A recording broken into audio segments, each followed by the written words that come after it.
हरे कृष्ण राधे राधे दोस्तों।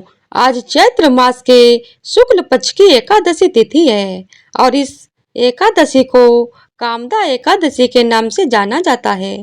कुछ स्थानों पर इसे कामदा ग्यारस भी कहते हैं। जिस प्रकार अग्नि लकड़ी को जलाकर राख कर देती है, उसी प्रकार कामदा एकादशी का व्रत सभी पापों को जलाकर भस्म कर देता है।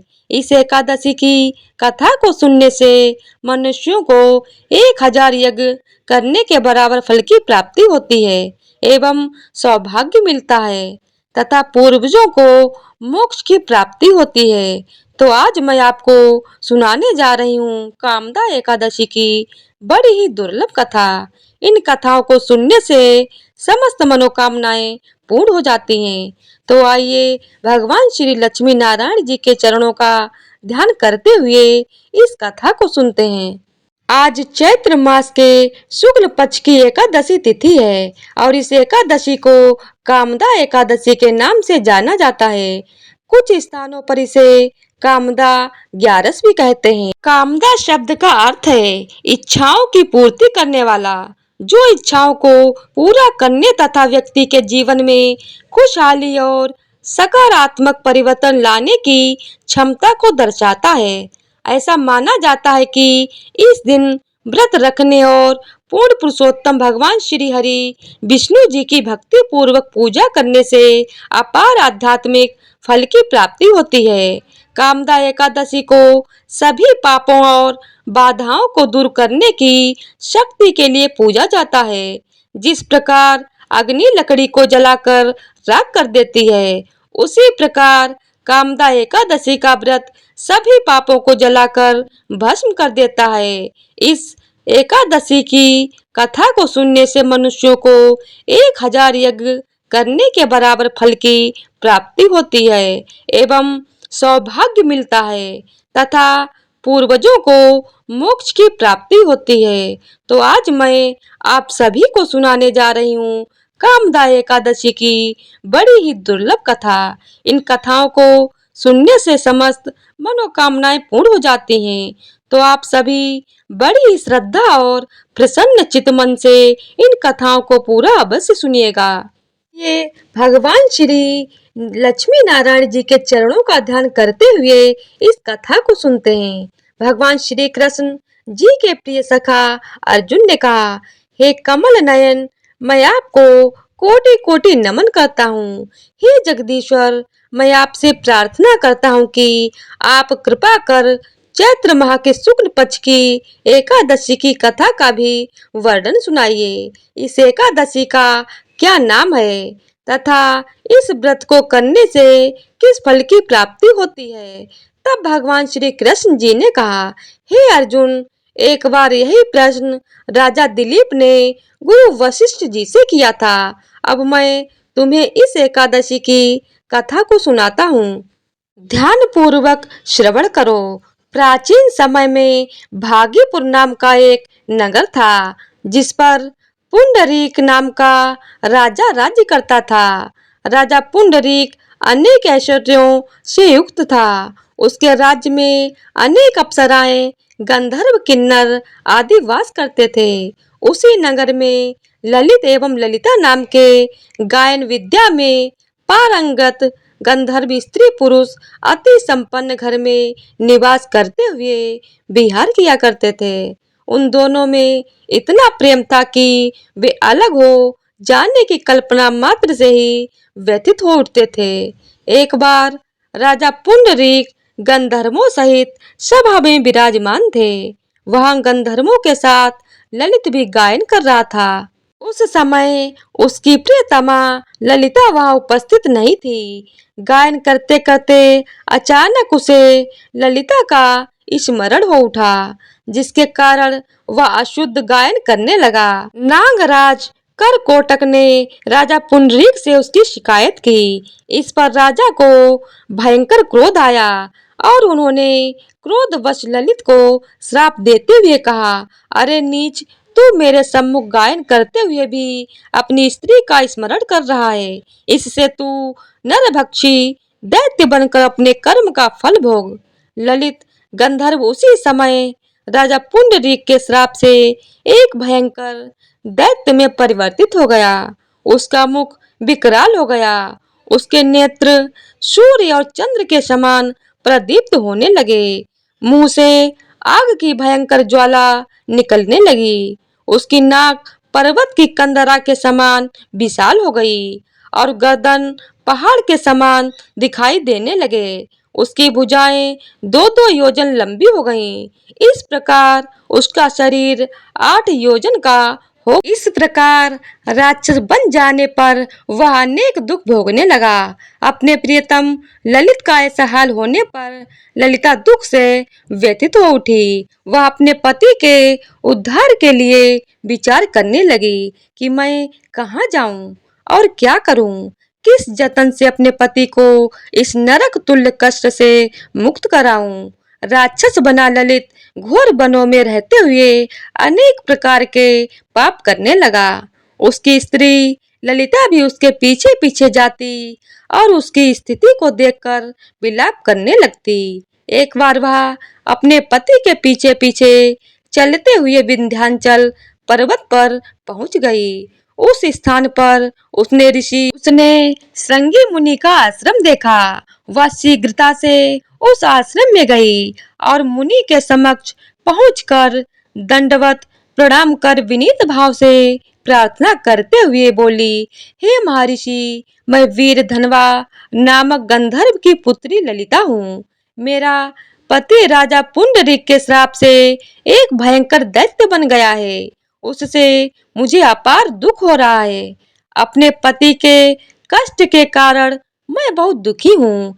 हे मुनि श्रेष्ठ, आप कृपा करके आप उसे राक्षस योनि से मुक्ति का कोई उत्तम उपाय बताइए।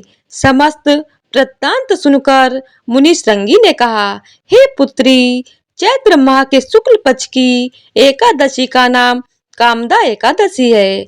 उसका व्रत करने से सभी मनोरथ शीघ्र ही पूर्ण हो जाते हैं। यदि तू उसके व्रत का फल अपने पति को देगी तो वह सहज ही राक्षस योनि से मुक्त हो जाएगा एवं राजा का श्राप शांत हो जाएगा। ऋषि के कहे अनुसार ललिता ने श्रद्धा पूर्वक व्रत किया और द्वादशी के दिन ब्राह्मणों के समक्ष अपने व्रत का फल अपने पति को दे दिया और ईश्वर से प्रार्थना करने लगी, हे प्रभु, मैंने जो यह उपवास किया है उसका फल मैं अपने पति को दे रही हूँ, जिससे उनकी राक्षस योनि से शीघ्र ही मुक्ति हो जाए। एकादशी का फल देते ही उसका पति राक्षस योनि से मुक्त हो गया और अपने दिव्य स्वरूप को प्राप्त हुआ। वह अनेक सुंदर वस्त्रों तथा आभूषणों से अलंकृत होकर पहले की भांति ललिता के साथ विहार करने लगा। कामदा एकादशी के प्रभाव से वह पहले की तरह सुंदर हो गया तथा मृत्यु के पश्चात दोनों पुष्पक विमान पर बैठकर विष्णु लोक को चले गए। आगे भगवान श्री कृष्ण कहते हैं, हे अर्जुन, इस उपवास को विधान पूर्वक करने से सभी पाप नष्ट हो जाते हैं।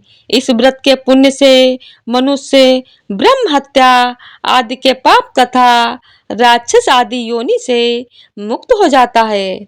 संसार में इससे उत्तम दूसरा कोई व्रत नहीं है। इसकी कथा और महात्म्य के श्रवण व पठन से अनंत फलों की प्राप्ति होती है।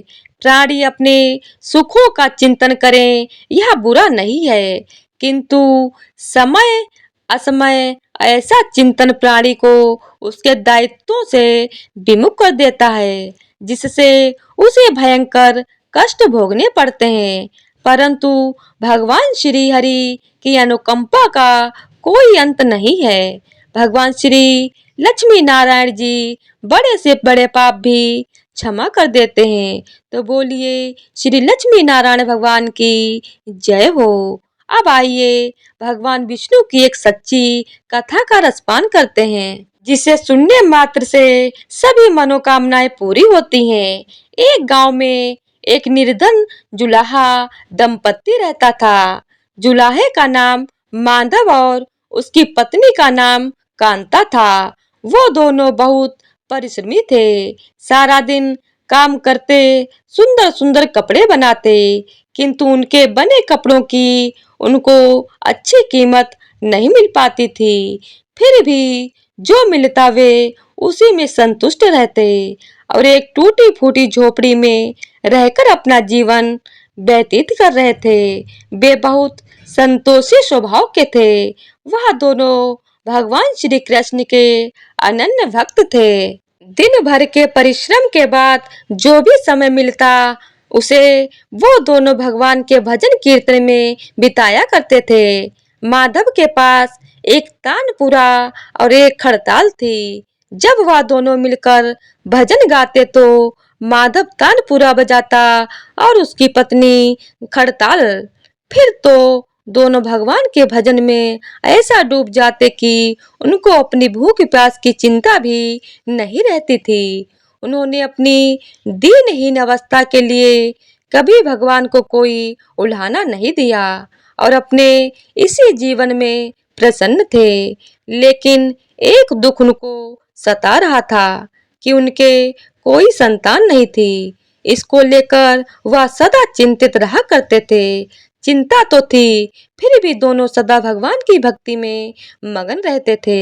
इसको भी उन्होंने भगवान की लीला समझकर स्वीकार कर लिया और निष्काम भाव से भगवान श्री कृष्ण की भक्ति में लीन रहते थे। जब उनकी आयु अधिक होने लगी तो एक दिन माधव ने कांता से कहा कि हमारी कोई संतान नहीं है। कहते हैं कि संतान के बिना मुक्ति प्राप्त नहीं होती। अब हमारी आयु भी अधिक हो चली है, ना जाने कब बुलावा आ जाए। मरने के बाद हमारी चिता को अग्नि कौन देगा?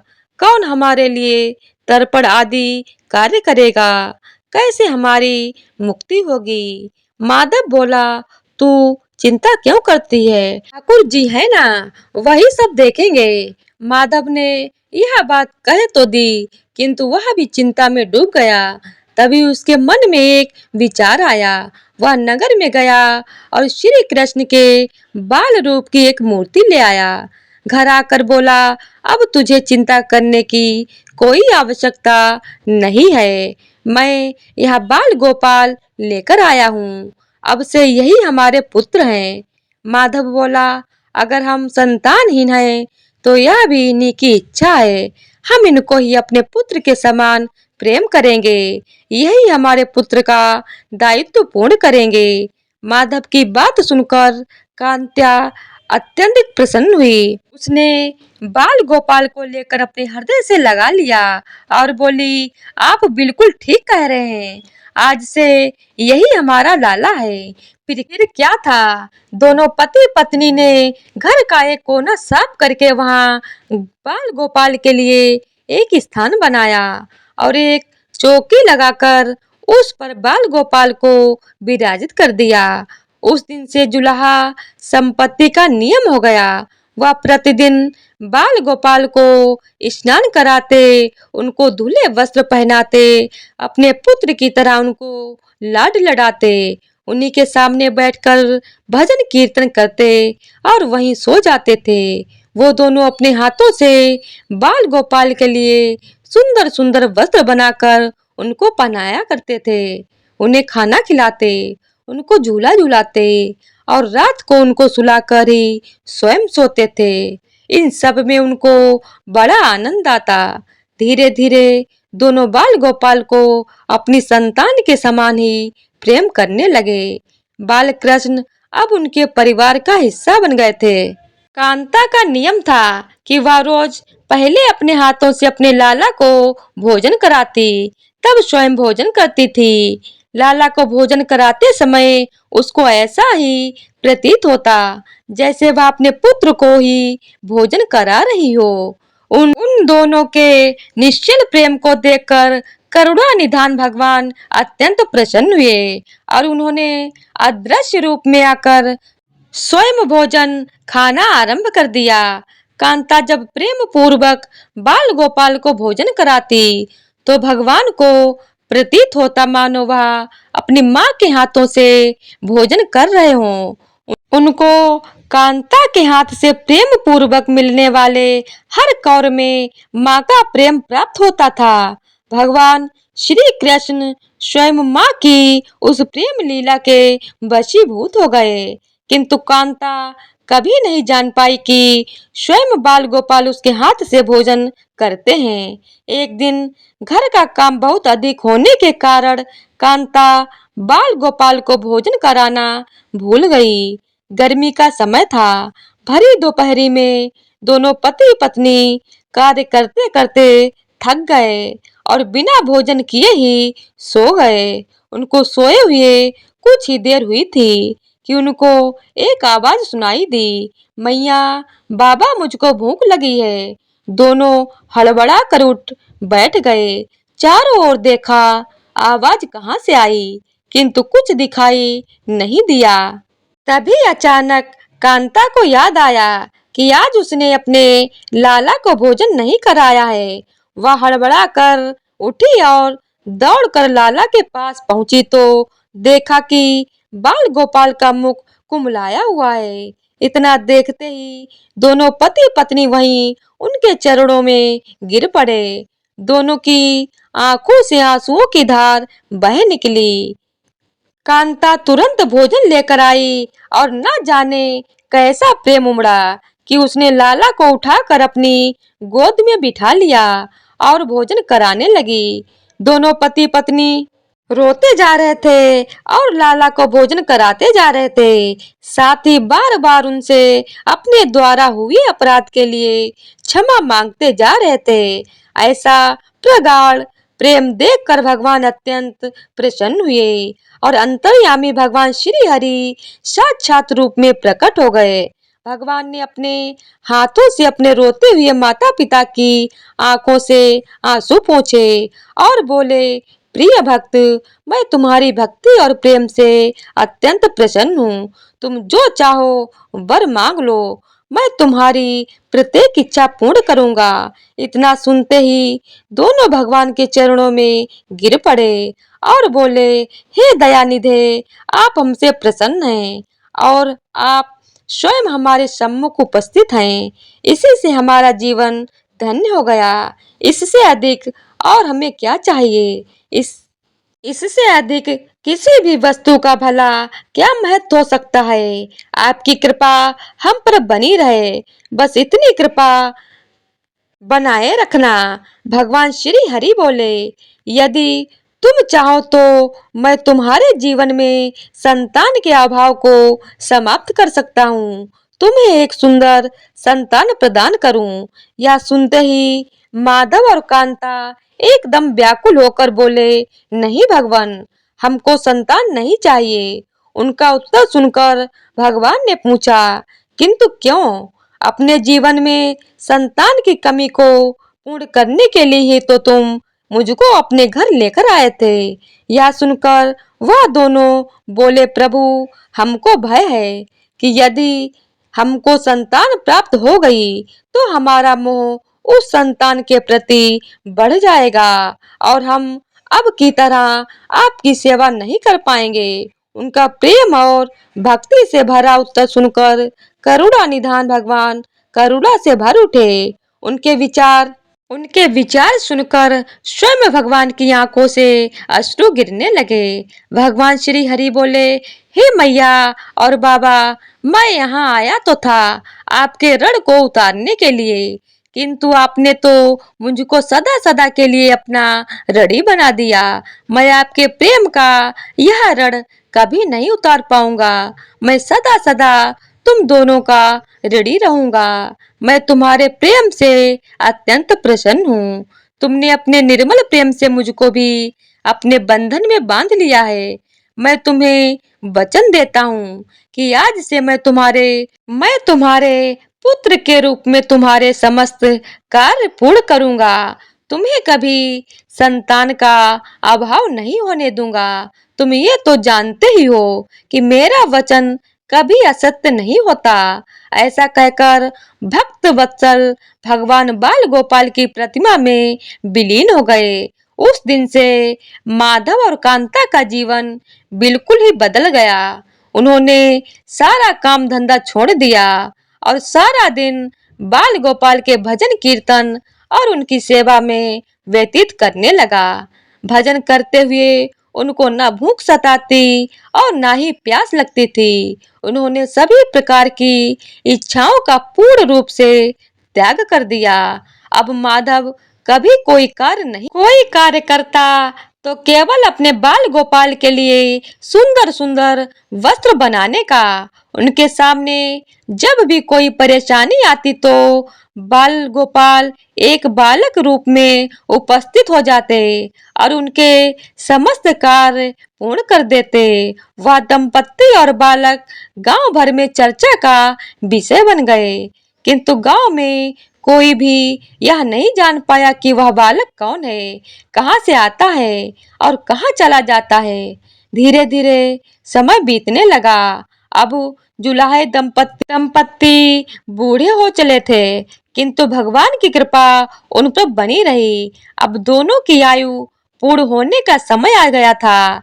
भगवत प्रेरणा से उनको यह ज्ञात हो गया कि अब उनका समय पूरा होने वाला है। इसी के चलते एक दिन दोनों ने भगवान को पुकारा। ठाकुर जी तुरंत प्रकट हो गए और उनसे उनकी इच्छा जाननी चाहिए। दोनों भक्त दंपत्ति भगवान के चरणों में प्रणाम करते हुए बोले, हे प्रभु, हमने पूरे जीवन में आपसे कभी कुछ नहीं मांगा, किंतु अब जीवन का अंतिम समय आ गया है, इसीलिए आपसे कुछ मांगना चाहते हैं। भगवान बोले, निसंकोच होकर अपनी कोई भी इच्छा कहो। मैं वचन देता हूँ कि तुम्हारी प्रत्येक इच्छा को पूर्ण करूंगा। तब बाल गोपाल के अगाध प्रेम में डूबे वह वृद्ध दंपत्ति बोले, हे नाथ, हमने अपने पुत्र के रूप में आपको देखा है। आपने भी पुत्र के समान ही हमारी सेवा की है। अब वह समय आ गया है जिसके लिए कोई भी माता पिता पुत्र की कामना करते हैं।